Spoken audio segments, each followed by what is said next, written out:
Hi class, and welcome back. For this week's video, I really want us to focus on founding a new nation. So the first PowerPoint for this week is really going to deal with the lead up to the revolution as well as the revolution itself. And I think your book does a really good job of helping to explain all of the conflict that's existing within the colonies before the onset of the revolution, as well as how the revolution itself played out. So what I want to do is to sort of pick up after the revolution and to figure out what these colonies need to do now that they are states, now that they are completely independent from Britain.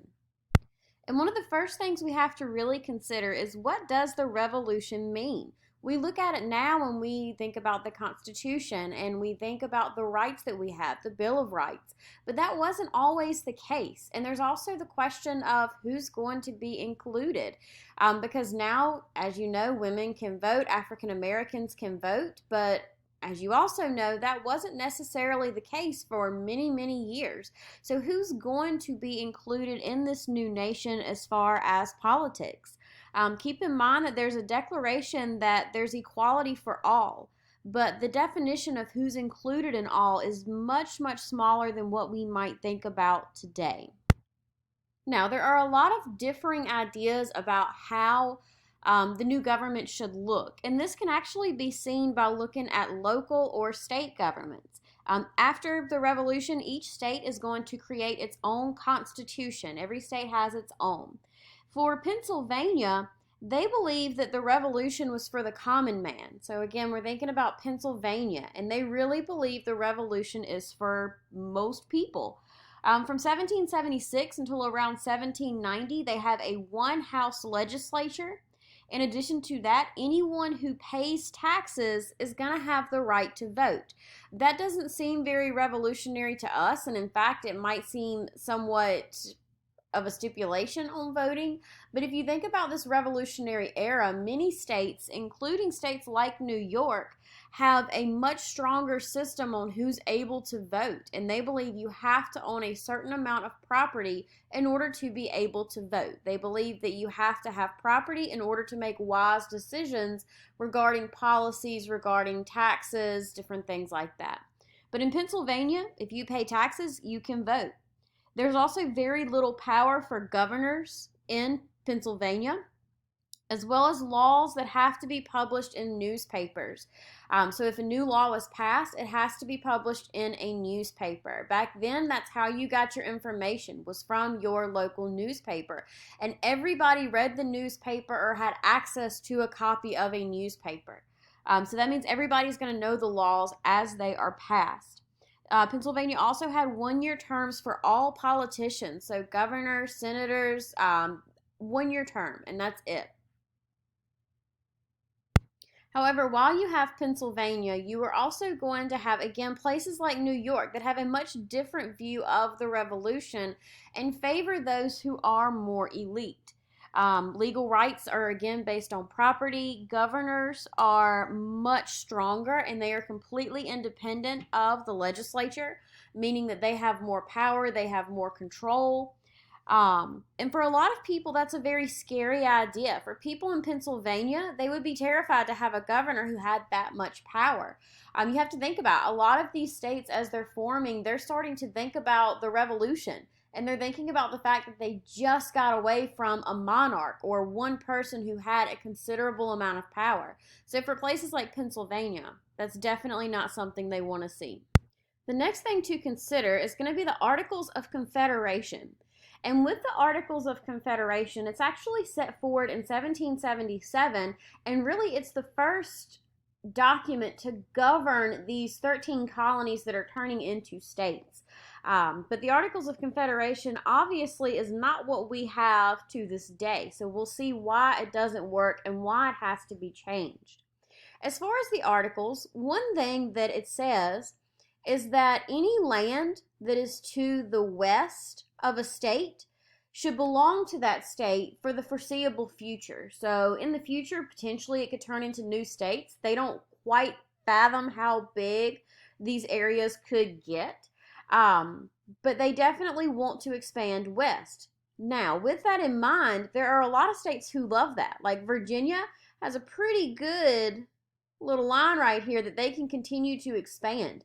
However, if you think about a state like Maryland, places like Delaware, there's nowhere for them to really expand, and they really start to worry about these states that are over here on the border actually gaining too much power and getting too large. So that's already one issue you have, is that there's a lot of disagreements among these emerging states themselves.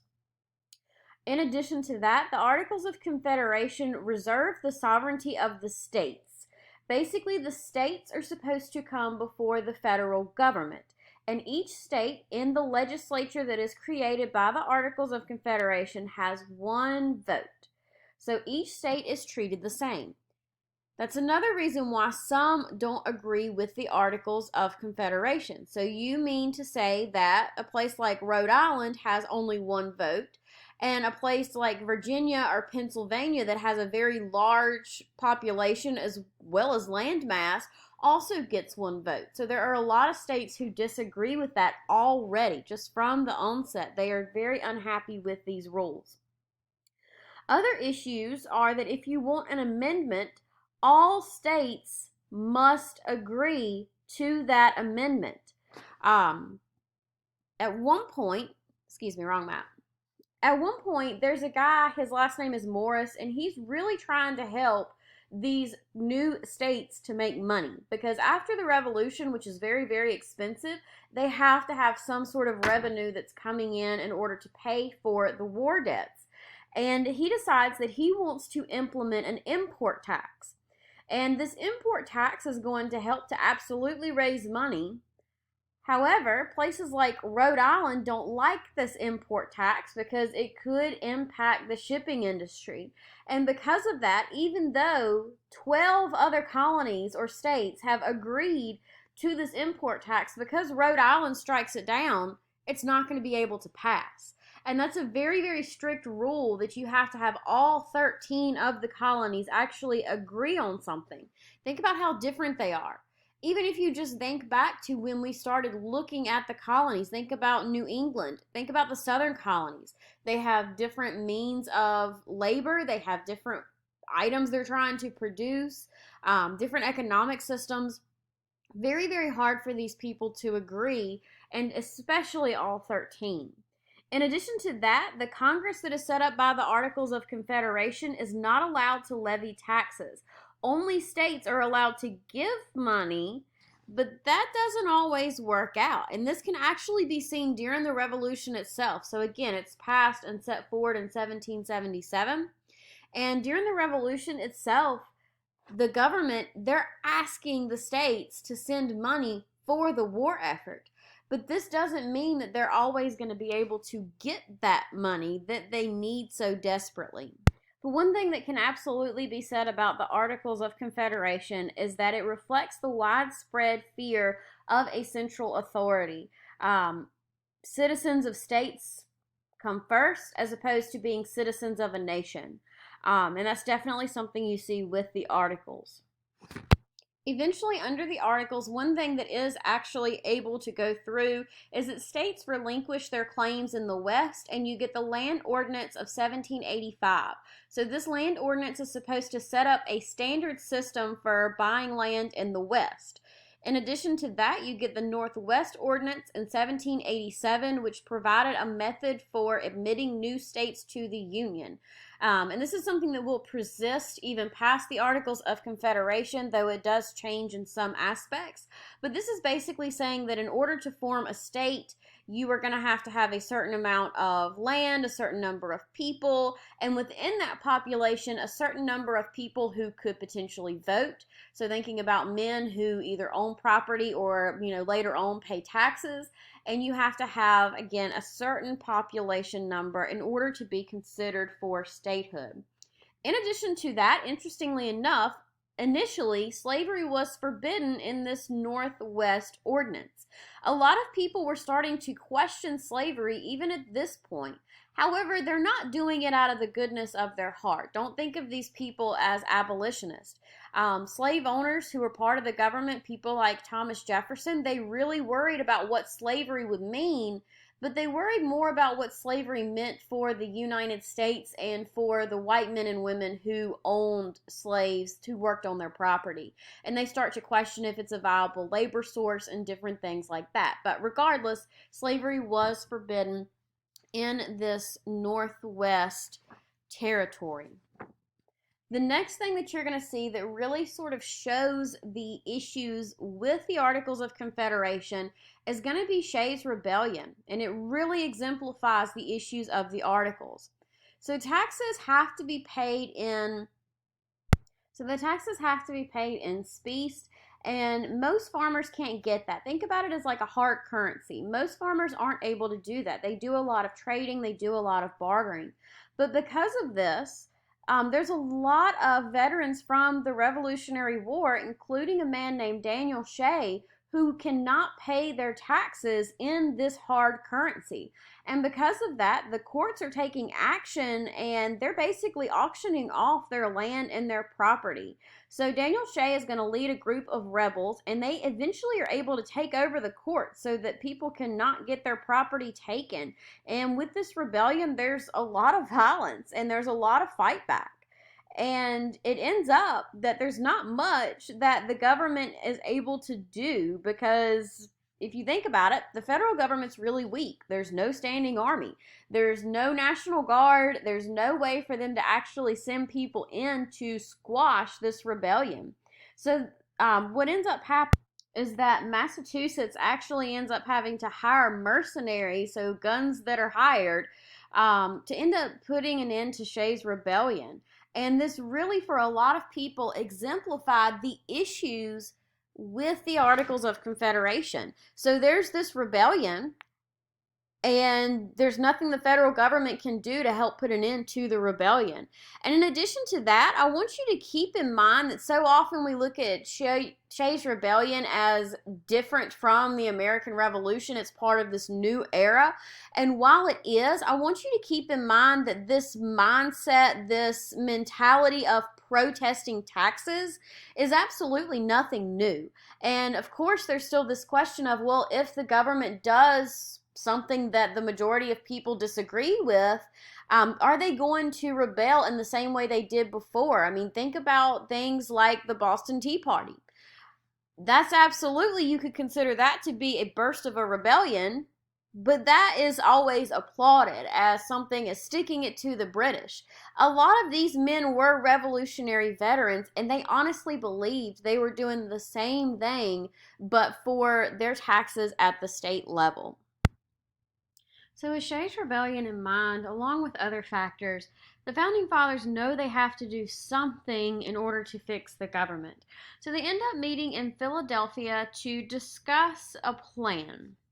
So in 1787, they go to Philadelphia, and at first they try to amend the Articles of Confederation. They want to see how they can make it work. But remember, you have to have 13 states vote in order to have an amendment passed.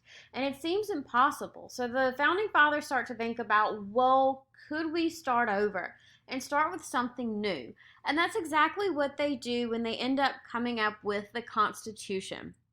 Now, the Constitution isn't something that was as cut and dry as it seems to be for us today, if we understand it that way. There were a lot of ideas that had to be rejected and a lot of ideas that people put forward in order to get to the Constitution. So the first plan that we're going to talk about is going to be the Virginia Plan. And the Virginia Plan is set up by James Madison. And with this Virginia Plan, we're thinking about this is going to have a strong central government. That's very important for the Virginia Plan. It's also going to be bicameral, which means that there's going to be two houses. Think about that in the way that we today have the Senate, but we also have the House of Representatives. With this, both would be based on population size. So states like Virginia, Massachusetts would have a lot more as far as representation than a state like, say, Rhode Island, which is much smaller and has a lot fewer people. In addition to that, what else do you need to know? The 4 largest states would basically have control of the legislature. So keep that in mind. That means that the 4 largest states would have almost complete and total control. However, there was another plan. And this is going to be known as the New Jersey Plan. So the New Jersey Plan wants to be unicameral, meaning that there's only one house. This is essentially what they already had under the Articles of Confederation. They also want each state to have one vote, which means that all states would be the same. However, in this, the 7 smallest states would have control of Congress. Okay, so the 7 smallest states would have control of Congress. And that brings us to the Great Compromise. So with this Great Compromise, also sometimes known as the Connecticut Plan, you see the upper house, or what we now refer to as the Senate, is going to have an equal vote. So think about it just in modern terms. There are 2 senators for each state, regardless of population or land size. In addition to that, there would be a lower house, and the lower house is the House of Representatives, and much like today, it is based on population. Again, it's why we fill out census reports. You got to figure out how many people are within each area, within each state, how that can be divided up. And once this compromise was reached, along with some other compromise that we'll talk about in just one second, you will see the Constitution will be ratified by the Continental Congress in September of 1787. Other issues they had to deal with before they even got to this ratification process deal with slavery. Slavery is a big deal. A lot of northern states worry that slaves counting towards population means that the House of Representatives, you're going to see a lot more Southerners represented than they think you probably should. And of course, the South wants their slaves to count towards population. In places like South Carolina, that's 50% or more of the people who live there who are enslaved. So of course they want it to count towards their population. So they eventually end up coming up with the 3/5 compromise. And this says that every enslaved person counts as 3/5 of a person. And that's a weird way to think about it. Another way you can think about it is that for every 5 slaves, 3 of them would count towards representation totals. But this is a compromise that the North and the South are able to agree on. In addition to that, they compromise on the slave trade, and they argue that the slave trade should be closed, not slavery abolished, but that the slave trade should be closed, and they end up setting some standards for that, and within a few years, it will be shut down. The Constitution also has a fugitive slave clause, which we'll also revisit later in this course, and this basically means that owners can get their slaves back even if the slaves end up going to the North. So now that the Founding Fathers have agreed on this Constitution, they have to get it ratified by the states. And in order to do this, you're going to see the emergence of the Federalist and Anti-Federalist Papers. So the Federalist Papers are probably more prominent, and if you've heard of either of these, you've definitely heard of the Federalist Papers. And they're written and published between 1787 after September and in 1788. And the main goal of the Federalist Papers are to persuade people into ratifying the Constitution. The Federalist Papers make up about 85 essays, and basically it talks about how the government would operate, why it's the best choice. A lot of times they're used today to help understand the Constitution, because the people who are Federalists are people like Alexander Hamilton, John Jay, James Madison, people who were very influential in creating the Constitution. So they use it now as a way to understand how the government was intended to work. However, there are also some anti-federalists. People like Patrick Henry and Sam Adams were very likely anti-federalist. They worried that a president, which is set up in the Constitution, had too much power. And people like Sam Adams and Patrick Henry said that this is exactly what they had fought against in the Revolutionary War, and that having a president would essentially be like electing a monarch. And they worried about that level of power. In addition, they worried about the Bill of Rights not being added yet. Many states at this point had a Bill of Rights, and in the state Bill of Rights, it was laid out and enumerated what rights every single person had. And they were worried that if the federal government didn't have that, could the rights of people be infringed upon? So, eventually, they end up creating the Bill of Rights, and it will be sort of ratified and adopted in 1791. And the Bill of Rights is really essential, and it's something that's still debated today, what these rights mean, what these rights are. We're not going to go into each one of them individually, but I do recommend that you go and make sure you know the Bill of Rights. Make sure you know what your rights as a person are. Your rights to do stuff and your rights against having the government do stuff to you. It's important to understand what your rights are. But after you see the Bill of Rights added, the states who were sort of lagging behind as far as ratification are going to decide to ratify as well. So, the next person we're going to talk about is, now that the Constitution has helped to create this new government, people have to figure out what to do with money. So, Alexander Hamilton is going to be put in charge of the economy. As far as Alexander Hamilton, he knows that the new nation needs to pay its debt. Millions of dollars are owed to Europe, but there's also a lot of money that the government owes to citizens, people who shelled out money during the Revolutionary War, and now they want to get their money back. So, as far as Hamilton is concerned, he believes in what is known as a loose interpretation of the Constitution. And what a loose interpretation means is that you can look at the Constitution and you can infer different things about it. So, for example, he wants to create a national or a federal bank.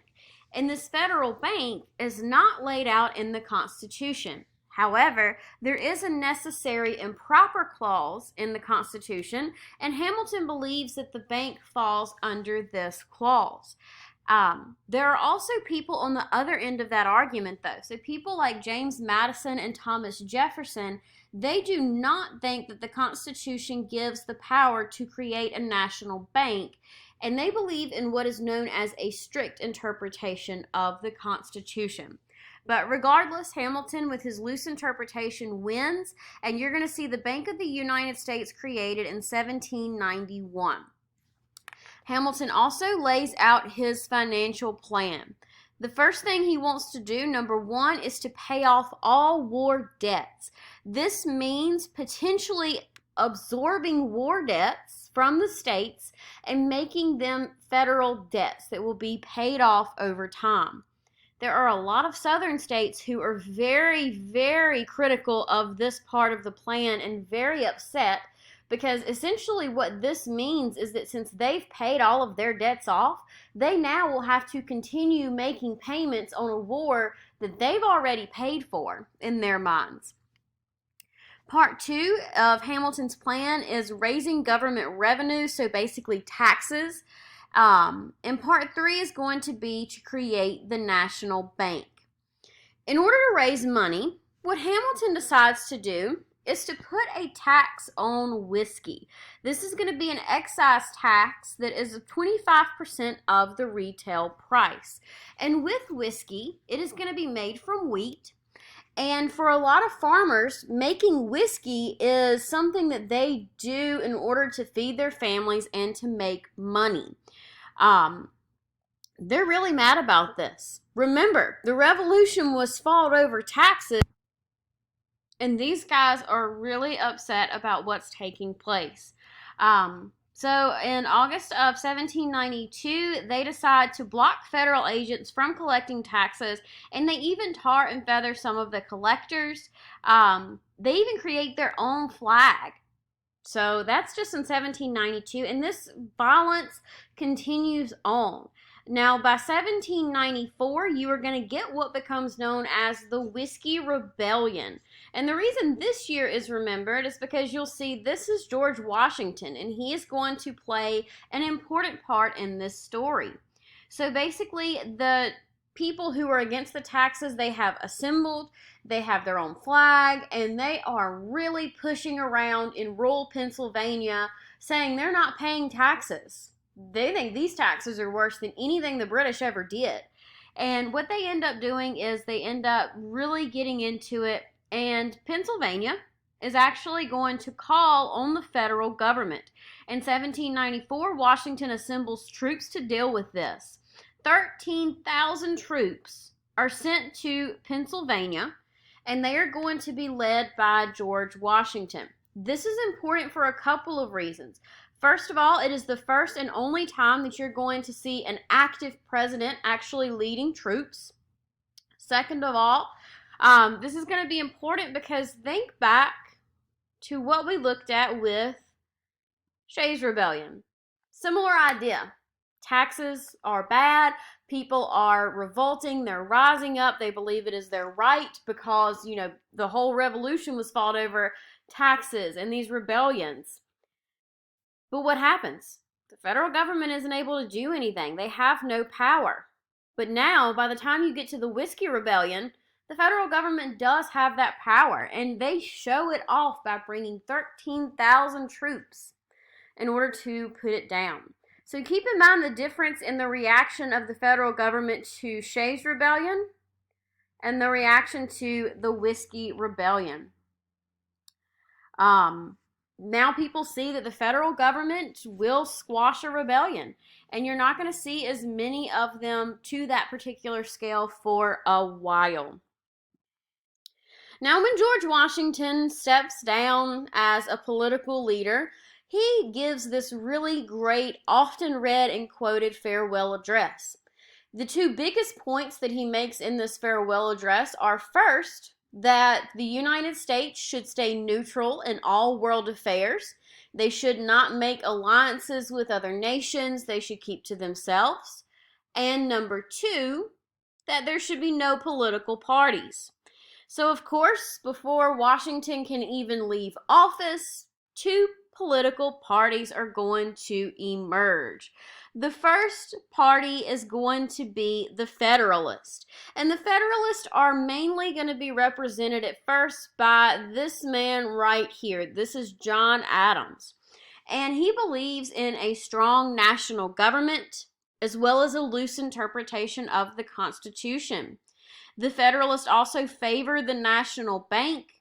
Many of them either work in or highly support manufacturing and shipping. And they are mainly lawyers, merchants, manufacturers, and clergy. These are people who are relatively well off and pretty wealthy for their time. On the other side, you were going to see the emergence of Democratic Republicans, and they're embodied by Thomas Jefferson. So with Jefferson, as well as other Democratic Republicans, they fear the rule of one person or the strong few. They believe in a very strict interpretation of the Constitution, and they oppose the national bank. A lot of these Democratic Republicans are going to be farmers. A lot of them are traders, but they're more of your common person as opposed to what you might see with the Federalist. So in the election of 1796, again, after Washington is going to decide to retire, you're going to see Adams and Jefferson, and they are neck and neck. I mean, if you look at this, it is very, very close as far as who could potentially end up running the government as president. So the green states are going to be the Democratic Republicans and Jefferson, and this pinky orange color, that's going to be Adams and the Federalist. As far as Adams as a candidate, he was born in Massachusetts in 1735. He's a Harvard-educated lawyer. He was at the First and Second Continental Congress in the Revolutionary War. He's basically played a very diplomatic role in France as well as Holland, and he was the vice president under Washington. So he has all of the credentials that you could possibly want to check off. As far as Jefferson, he was part of Washington's cabinet, but he actually ended up pulling out before his term was over. He says that Washington wanting to remain neutral is not something that is practical, and that eventually the U.S. will have to get involved in foreign affairs. He also believes more in political equality, the idea of expanding the vote to other people, especially those who are farmers and workers. He is completely a non-elitist compared to Adams, even though Jefferson does have a very nice home in his life, still considered to be not an elitist, and he's really for the common man. But regardless of this, eventually Adams is going to be able to win, and he is going to secure the presidency. Another side note, in 1796, laws were such that basically when Adams won, since Jefferson came in second place, he actually had to be his vice president. Can you imagine if that's still the way we chose a vice president today? Probably a lot of disagreements, and in fact, there absolutely were. So with John Adams, for this video, we're not going to delve too deeply into his presidency because I'm already approaching the 30-minute mark. But what's really important to keep in mind are going to be what happens as far as foreign policy and what he does for the people of the United States. So the U.S. is having several issues with France and Britain when he becomes president. In 1794, 2 years earlier, Jay's Treaty had been signed. The idea was to avert any further war with Britain, to resolve remaining issues, and to facilitate 10 years of peaceful trade. But because of this, the French start to seize U.S. ships, and Adams is going to send 3 commissioners to France to try and work things out. However, these men, when they meet with the French demand a bribe in order to even meet with them. And this becomes known as the XYZ affair because the Senate printed the correspondence and referred to the Frenchmen as X, Y, and Z, said their names shouldn't even be printed. And this leads to a lot of anti-French sentiment in the United States. Many Democratic Republicans, lose the midterm elections in 1789, and people feel that Adams is being a very strong president, and as a reflection of that, many more Federalists are going to be elected. Now that Adams has a Federalist Congress, it's easier for him to pass laws. One law that he passes, again with this anti-French sentiment, is going to be the Alien Act. And this means that you have to wait 14 years in order to gain or to apply for citizenship in the United States. This is a really extended period of time. If you come to the U.S. at 25 years old, that means that you would not be able to apply for citizenship until you were close to 40. Think about what that would mean. It means you can't vote. It means that you don't have the same rights. In addition to that, he is also able to pass the Sedition Acts, which basically means that it is a crime to speak against the president or the government.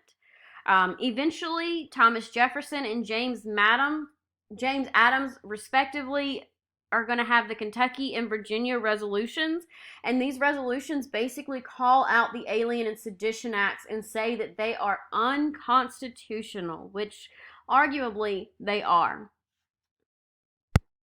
And things continue to sour with the French. You're going to have sort of like a quasi-war on the seas, and a lot of issues that start to emerge. When it comes to the 1800 election, again, the midterm election in 1798, so 2 years later, the next presidential election, Adams is not going to be as favored as he was before. And in this election, you are going to see Jefferson, again, in the brown, and Adams in the green. You're going to see Jefferson win. As far as what happens with John Adams, it's not a huge loss. It kind of looks like it based on this map, but it's actually a lot closer than you would think. And he ends up retiring to Quincy in Massachusetts. As far as his relationship with Jefferson, they were once really, really close, and they sort of fell apart because of political differences. But later in life, they actually become really close again, writing letters to each other constantly, essentially rekindling that closeness and that being a best friend. And in fact, when John Adams dies, his last words are Thomas Jefferson survives. But in reality, Thomas Jefferson had died just a few hours earlier, and he obviously did not know that. So very interesting people to look at. There's actually a lot of videos that talk about their correspondence and their friendship, if that's something that you're interested in.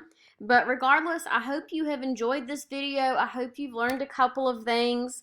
Let me know if you have any questions, and I will talk to you guys next week with a different video. Bye.